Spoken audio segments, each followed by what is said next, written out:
საქართველოს ეროვნულ გმირს ჟიული შარტავას დღეს 91 წელი შეუსრულდებოდა ვაკის პანთეონში აფხაზეთის ავტონომიური რესპუბლიკის მთავრობის წევრები ჟიული შარტავას ოჯახის წევრები და ვეტერანები შეიკრიბნენ.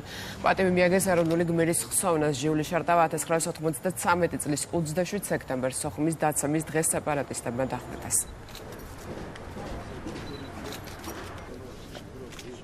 დღეს ჩვენ ვიმყოფებით საქართველოს პირველი ეროვნული გმირის საფლავზე, ბატონი ჟიული შარტავას საფლავზე.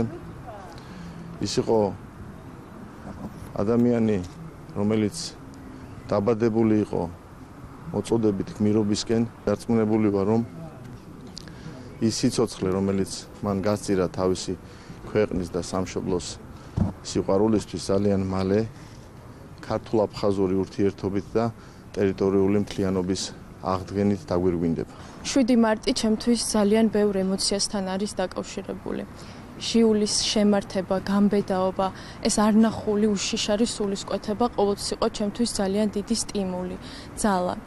მან ბევრი მტკინვეული და რთული წელი გაიარა მის თანამებრძოლებთან ერთად, თუმცა ამის მიუხედავად სიცოცხლის ბოლო წუთამდე ისინი იდგნენ ქვეყნის სადარაჯოზე და იმსახურებოდნენ საკუთარ ხალხს და ქვეყანას.